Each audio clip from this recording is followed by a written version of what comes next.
قرآن پاک میں 4 ایسی بڑی چیزیں ہیں کہ جن سے بچنے کا ذکر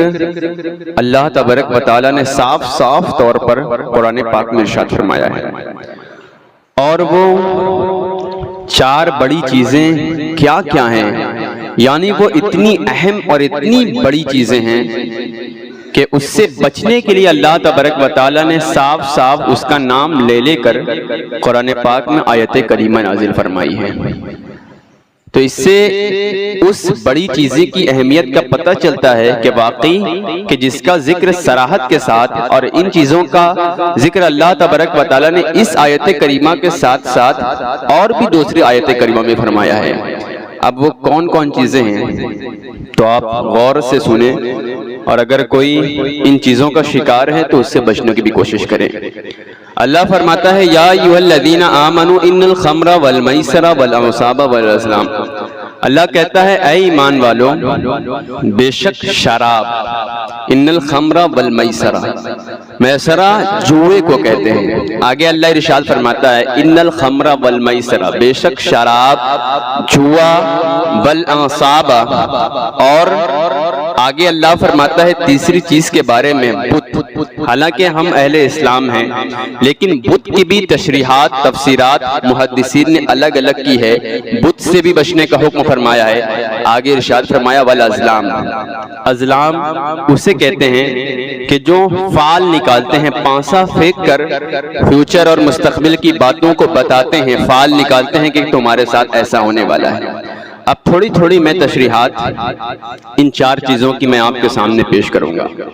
صراحت کے طور پر اللہ تبارک و تعالیٰ نے سب سے پہلی چیز کے بارے میں جو ارشاد فرمایا کہ اس سے بچنے کا حکم علی اعلان قرآن پاک میں کئی مرتبہ ارشاد فرمایا، وہ سب سے پہلی چیز ہے شراب۔ شراب کی حرمت قرآن کریم کی آیت کریمہ سے بھی ثابت ہے، حدیث پاک کے الفاظ سے بھی کئی مرتبہ اور کئی حدیثوں سے ثابت ہے۔ رسول پاک صلی اللہ تعالی علیہ وسلم ارشاد فرماتے ہیں کہ اگر کوئی شخص شراب پیتا ہے تو یقیناً وہ حرام تو ہے ہی، ساتھ اللہ کے رسول صلی اللہ تعالی علیہ وسلم نے لعنت فرمائی ہے جو شخص شراب پیتا ہے، اور 10 ایسے لوگوں پر لعنت فرمائی ہے رسول پاک صلی اللہ تعالی علیہ وسلم نے کہ جو رسول پاک آگے ارشاد فرماتے ہیں کہ جو شخص شراب بیچتا ہے اس پر بھی لعنت ہو۔ آگے رسول پاک ارشاد فرماتے ہیں جو شخص خریدتا ہے اس پر بھی لعنت ہو، جو اس شراب کے پیسے سے کام کرتا ہے، ساز و سامان خریدتا ہے، وہ بھی حرام، اس پر بھی لعنت فرمائی۔ جو شراب کا عادی ہے، شراب نوش کرتا ہے، اگرچہ وہ ایک گھونٹی ایک قطرہ ہی نہ، وہ بھی اس پر بھی لعنت رسول پاک نے فرمائی۔ اور جہاں شراب رکھی گئی، جس گھر میں رکھی گئی، وہاں بھی اللہ کے رسول نے لعنت فرمائی۔ اور اس طرح کرتے 10 ایسے اشخاص ہیں، 10 ایسے لوگ ہیں کہ جن کے بارے میں اللہ کے رسول صلی اللہ علیہ وسلم نے لعنت فرمائی ہے۔ آپ ذرا اندازہ کریں کہ اگر کوئی شخص شراب پیتا ہے تو وہ کیسا ملعون انسان ہے کہ ہم اور آپ جیسا کوئی آدمی اس پر لعنت نہیں کر رہا ہے، بلکہ نبیوں کے سردار آقا کریم صلی اللہ تعالی علیہ وسلم اس پر لعنت فرما رہے ہیں۔ آپ ذرا اندازہ کریں کہ جس کے لیے اللہ کے رسول صلی اللہ تعالی علیہ وسلم نے لعنت فرما دی ہو کہ اگر کوئی شخص ایک قطرہ ایک گھونٹ ہی شراب پیتا ہے اس پر محمد عربی کی لعنت ہے، تو اس انسان اور اس بدبخت جیسا انسان کون ہو سکتا ہے کہ جس نبی کا ہم کلمہ پڑھتے ہیں وہی نبی اگر ہم اس شراب کے عادی اور شراب کا ایک قطرہ بھی پیے تو ہماری لعنت فرمائی ہے۔ تو یہ کیسی بعید کی بات ہے۔ آگے دوسرے مقام پر رسول پاک صلی اللہ تعالی علیہ وسلم ارشاد فرماتے ہیں کہ ایک دور ایسا آئے گا، اللہ کے رسول صلی اللہ علیہ وسلم ارشاد فرماتے ہیں کہ ایک دور آگے چل کر صحابہ کرام مجمع میں جمع ہیں، اللہ کے رسول ارشاد فرماتے ہیں ایک دور ایسا آئے گا کہ میری امت کے لوگ، میری قوم کے لوگ شراب کا نام بدل کر پئیں گے، یعنی اس کو شراب نہیں سمجھا جائے گا اور اس کا نام بدل کر ایسی ترتیب سے پیا جائے گا۔ آگے رسول پاک ارشاد فرماتے ہیں کہ اس کو پینے میں عیب کوئی نہیں سمجھے گا اور اس کا نام بدل کر پیا دیا جائے گا۔ آگے اللہ کے رسول یہ الفاظ ارشاد فرماتے ہیں کہ یہ وہ لوگ ہیں کہ اللہ تبارک و تعالیٰ جو شراب کا نام بدل بدل کر پیتے ہیں، آگے فرماتے ہیں کہ یہ وہ لوگ ہیں کہ اللہ تبارک و تعالیٰ ایسے لوگوں کو ایسا زلزلہ عطا فرمائے گا اور وہ اس زلزلے میں زمین کے اندر دھس جائیں گے۔ آگے رسول پاک ارشاد فرماتے ہیں کہ وہ شخص زلزلے میں زمین کے اندر دھس جائے گا، کون شخص جو شراب کا نام بدل بدل کر پیتا ہے، زمین کے اندر اسے دھسا دیا جائے گا۔ اور آگے رسول پاک ارشاد فرماتے ہیں کہ اس شخص کا چہرہ سور اور بندر کی طرح بنا دیا جائے گا۔ آپ ذرا اندازہ کریں کہ اگر بیماری کی وجہ سے ہمارے فیس پر چہرے پر پمپل اور دانہ نکل جائے تو ہم باہر نکلنا عیب سمجھتے ہیں کہ یار چہرے پر دانہ ہے تو لوگ دیکھیں گے، مذاق کریں گے، اور عیب کا چونکہ یہ عیب ہے ہی، چہرے پر دانہ نکلنا اور چہرہ خراب ہو جانا اچھا نہیں لگتا کسی کے سامنے۔ آپ ذرا اندازہ کریں کہ چہرے پر ایک دانہ نکل آئے تو ہم کسی کے سامنے جانے کو عیب عاریت محسوس کرتے ہیں۔ اگر خدا نہ خواستہ اگر اس عادت کے مطابق اگر ایک قطرہ ہم نے کبھی شراب پی اور اگر اللہ تبارک و تعالیٰ اس کے بدلے ہمارا چہرہ خنزیر، سور اور بندر کی طرح بنا دے تو پھر ہمارا اور آپ کا کیا حال ہوگا؟ اپنے بھی خفا مجھ سے ہیں بیگانے بھی نہ خوش، میں زیر حلاحل کو کبھی کہہ نہ سکا قند، بات وہی کہتا ہوں سمجھتا ہوں جسے حق، نہ ابلے مسجد ہو نہ تہذیب کا فرزند، جو میں سچ کہوں تو برا لگے، جو میں دلیل دوں تو ذلیل ہو، یہ سماج جہالت کی زد میں ہے، یہاں بات کرنا حرام ہے۔ اگر کسی سے کچھ کہہ دیا جائے یار فلاں شخص حرام ہے، ایسا نہ کیا جائے، تو وہ اپنا عمل تو دور کی بات وہ تمہارا عمل تولنے لگ جائے گا کہ تم کتنا عمل کرتے ہو۔ اگر 4 دن نمازیں پڑھ لی تو اپنی نمازوں پر فخر نہ کرو بلکہ تم اپنا عمل دیکھو، یقیناً ہر آدمی کا عمل اس کے ساتھ جائے گا، لیکن پہلے سے آگاہ کرنا یہ اس سے بڑی بعید ہے۔ اور آج ہمارا اور آپ کا یہ حال بن چکا ہے کہ ایک تو ہم گناہگار اور اوپر سے اس گناہ پر ہم اکڑ محسوس کرتے ہیں، فخر محسوس کرتے ہیں، ایٹتے ہیں، اکڑ محسوس کرتے ہیں، جبکہ گناہ کر کے ہمیں نادم ہونا چاہیے، شرمندہ ہونا چاہیے کہ نہیں واقعی یہ کام گناہ ہے، اللہ کی بارگاہ میں میری توبہ قبول ہو جائے، میرے گناہ معاف ہو جائے۔ لیکن اگر کوئی شخص کہہ جائے یار یہ فلاں چیز حرام ہے، اس سے بچے، تو ہم نادم و شرمندہ ہونے کے بجائے ہم اس پر اکڑ محسوس کرتے ہیں، اس پر ہم تکبر کا اظہار کرتے ہیں، میں کروں یا نہ کروں تم سے کیا مطلب۔ یہ آج ہماری بولی بن چکی ہے۔ اکڑ چاہے وہ نیکی میں ہو، چاہے وہ بدی میں ہو، چاہے وہ اچھائی میں ہو، چاہے وہ برائی میں ہو، چاہے وہ بھلائی میں ہو، چاہے وہ نیکی میں ہو، اکڑ کسی بھی معاملے میں اللہ تبارک و تعالیٰ کو پسند نہیں۔ تکبر اللہ تبارک و تعالیٰ کو ایک ذرہ بھی پسند نہیں۔ ارے جو فرشتوں کا استاذ تھا، ساری عبادتیں ایک اکڑ کی بنیاد پر اس کی ملیہ میٹ ہو گئی۔ ہم تو گناہگار ہیں، تو ضرورت اس بات کی ہے کہ اگر کوئی شخص سمجھائے، میں تو آپ کا بھلا چاہوں گا، اللہ تبارک و تعالیٰ سے دعا ہے کہ پہلے مولا مجھے عمل کرنے اور اس کے بعد آپ کو بھی عمل کرنے کی توفیق عطا فرمائے۔ آپ ذرا اندازہ کریں کیا رسول پاک نے ارشاد فرمایا کہ شراب کا نام بدل بدل کر لوگ پیئیں گے، اور یہ وہ لوگ ہیں کہ ان کو زلزلہ ایسا آئے گا کہ زلزلے کی اسی زمین میں ان کو دھسا دیا جائے گا۔ آپ ذرا اندازہ کریں کہ آج کیا شراب کا نام بدل بدل کر نہیں پیا جاتا؟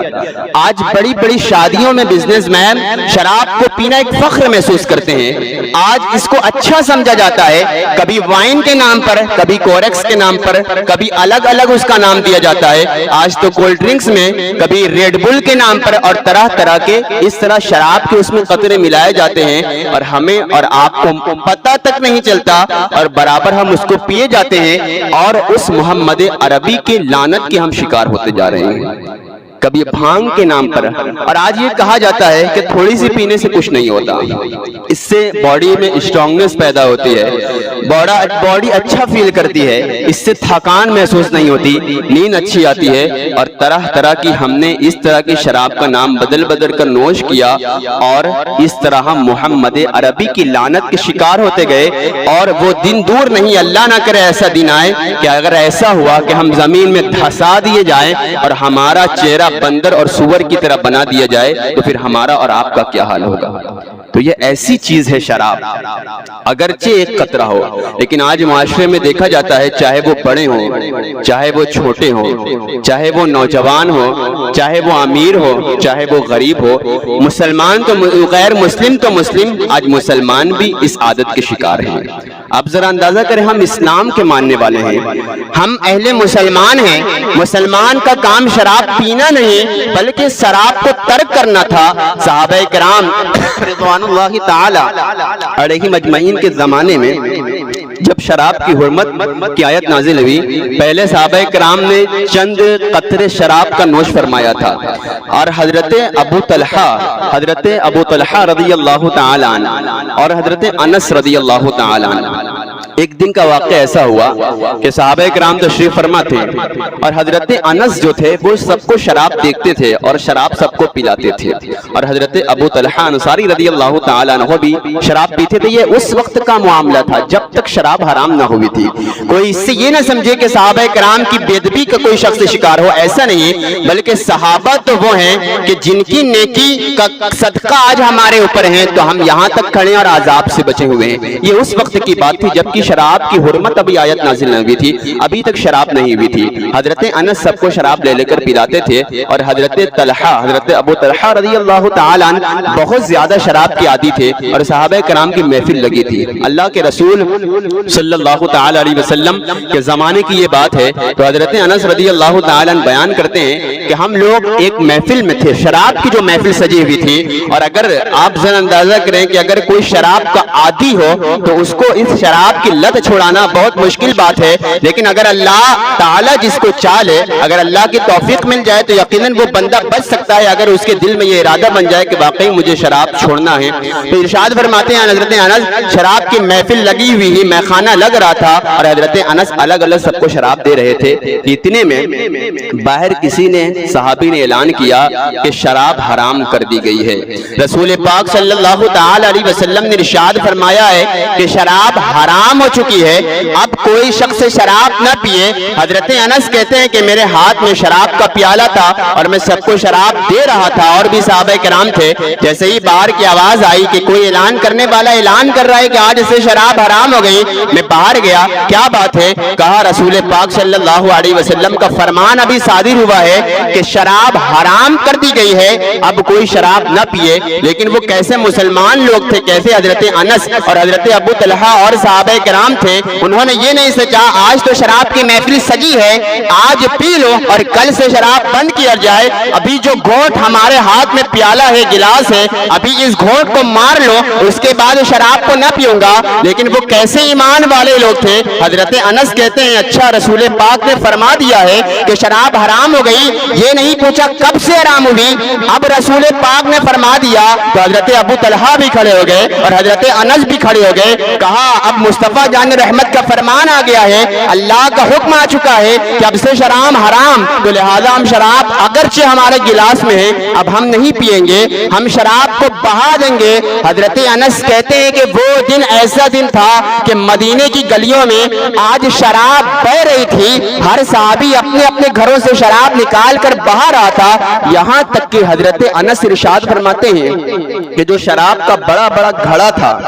اس گھڑے کو بھی حضرت انس رضی اللہ تعالیٰ عنہ نے جا کر مدینے کی گلیوں میں پٹک دیا اور اس کو توڑ کر چور چور کر دیا۔ کسی صحابی نے پوچھا یار انس یہ کیا بات ہے، تو اس گھڑے کو بیچ کر اس کی قیمت کو لے سکتا تھا، اگرچہ یہ شراب کا گھڑا تھا مٹی کا، لیکن اس کو بیچ سکتا تھا، یا پھر اس گڑھے کو کسی اور کام میں لے سکتا تھا، اس میں ساز و سامان رکھ سکتا تھا۔ لیکن حضرت انس کہتے ہیں نہیں، اگرچہ یہ میرے کام آ سکتا تھا، میں اس کو بیچ کر قیمت حاصل کر سکتا تھا، اور بھی دیگر کام میں گھروں میں لا کر اس میں ساز و سامان رکھ سکتا تھا، لیکن اگر یہ میرے گھر میں رہتا تو جب میں اس گھڑے کو دیکھتا تو میری شراب کی یاد آتی، اور اگر یہ گڑھا مجھے شراب کی یاد دلاتی تو مجھے یہ بھی گوارا نہیں کہ میرے گمان میں شراب کا گمان آئے، اس لیے میں نے اس گڑھے کو بھی پٹک کر چور کر دیا تاکہ یہ گڑھا بھی نہ رہے اور شراب کا نام و نشان بھی مٹ جائے۔ تو وہ ایسے مسلمان تھے۔ اسلام اور مسلمان شراب پینے والے نہیں بلکہ شراب کو روکنے والے ہیں، شراب کا ترک کرنے والے ہیں، شراب سے بچنے والے ہیں۔ تو ضرورت اس بات کی کہیں ایسا نہ ہو کہ ایسا زلزلہ ہمارے اوپر نازل ہو اور ایسا زلزلہ طاری ہو کہ اگرچہ ہم ایک قطرہ نام بدل کر اگرچہ پیئیں تو ایسا نہ ہو کہ ہم اس زلزلے کی زمین میں دھسا دیے جائے اور ہمارا چہرہ بدل دیا جائے اور خنزیر اور بندر کی طرح بنا دیا جائے۔ تو ضرورت اس بات کی ہے کہ شراب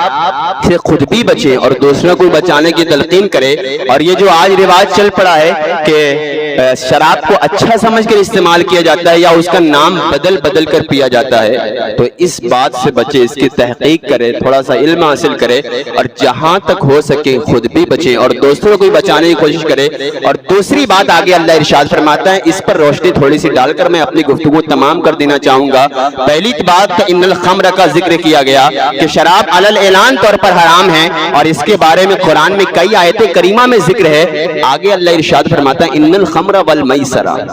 میسرہ جوئے کو کہتے ہیں۔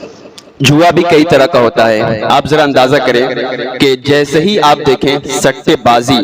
اور کرکٹ پر پیسہ لگانا، اور آج تو طرح طرح کی اپلیکیشن موبائل میں ایسی آ گئی ہے کہ لوگ لوڈو کی طرف ایسے کھیل رہے ہیں کہ کسی بھی طرح گیم لگا کر پیسہ آنا چاہیے، اور بندہ یہ نہیں دیکھتا کہ پیسہ کس طرف سے آنا چاہیے، بلکہ کہیں آنکھ بند ہے، کوئی حرام ہو، جائز ہو، ناجائز ہو، واجب ہو عمل، اس سے کوئی مطلب نہیں، بس کدھر سے بھی پیسہ آنا چاہیے۔ تو جوا چاہے وہ اچھے طریقے سے ہو، چاہے وہ احسن طریقے سے ہو، چاہے وہ برے طریقوں سے، جوا اصل میں جوا ہی ہے۔ اور ان سب خرافاتی گیم سے جو علل اعلان حرام ہے، تو ان سب چیزوں سے بچے، اور جہاں تک ہو سکے کوئی ایسی اپلیکیشن یا پھر ایسے گیم میں ایسا خود نہ پیسے لگائیں اور اپنے پیسے کو ضائع کرنے سے بچے۔ یقیناً یہ ایسی چیزیں ہیں کہ ہمارے ایمان کو بھی برباد کرتی ہے، ہمارے عقیدے کو بھی خراب کرتی ہے، اور دنیا میں تو ہم رسوا اور ذلیل ہوں گے ہی، اور قیامت کے دن ہمیں اس بارے میں جواب دینا پڑے گا۔ تو دوسری چیز کے بارے میں جوا،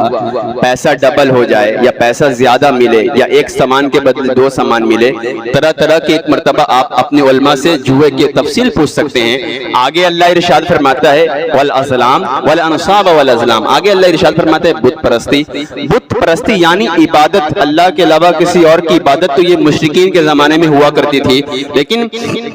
اگر اب بھی کوئی ایسا شخص ہے کہ اللہ کی عبادت نہیں کرتا، اپنے پیشانی کو اللہ کی بارگاہ میں سجدہ ریز ہونے سے بچاتا ہے، اور بلکہ وہ کسی غیر اور کسی مالدار کی چوکھٹ پر جا کر ماتھا ٹیکتا ہے اور اس کی غلامی کرتا ہے، جی حضوری کرتا ہے، تو یقیناً ان چیزوں سے بھی علماء فرماتے ہیں کہ بچنا چاہیے۔ آگے اللہ ارشاد فرماتا ہے فال نکالنا۔ آج یہ رواج ہماری عورتوں میں بہت زیادہ چل پڑا ہے کہ فیوچر میں ہونے والا کیا ہے، مستقبل میں کیا ہونے والا ہے، ہمارے ساتھ انہوں نے ایسا کیا ہے تو یقیناً انہوں نے کیسا کیا ہوگا، انہوں نے اچھا کیا یا ہمارے ساتھ برا کیا ہوگا، فلاں بہن نے، فلاں بھابی نے، فلاں بھائی نے، فلاں چچا نے، فلاں شخص نے، فلاں رشتہ دار نے، فلاں پڑوسی نے میرے ساتھ ایسا کیا ہوگا، تو اس کے نام کے ہم فال نکلوائیں۔ یہ چار چیزیں ایسی ہیں، ان الخمر، شراب، جوا، بت پرستی، اور یہ فال نکالنا، یہ ایسا عمل ہے کہ اعلان قرآن پاک میں اللہ تبارک و تعالیٰ نے اس کی حرمت بیان فرمائی ہے۔ قرآن کریم کی آیت کریمہ کے ساتھ ساتھ حدیث پاک میں بھی اس کا ذکر فرمایا ہے، اور جو شراب پیتا ہے، جس نبی کے ہم کلمہ پڑھنے والے ہیں، وہ نبی اس شرابی کے لیے لعنت فرماتا ہے۔ تو ضرورت اس بات کی ہے اللہ تبارک و تعالی ہمیں اور آپ کو کہنے سے زیادہ عمل کرنے کی توفیق عطا فرمائیں۔ آمین۔ وآخر دعوانا ان الحمدللہ رب العالمین۔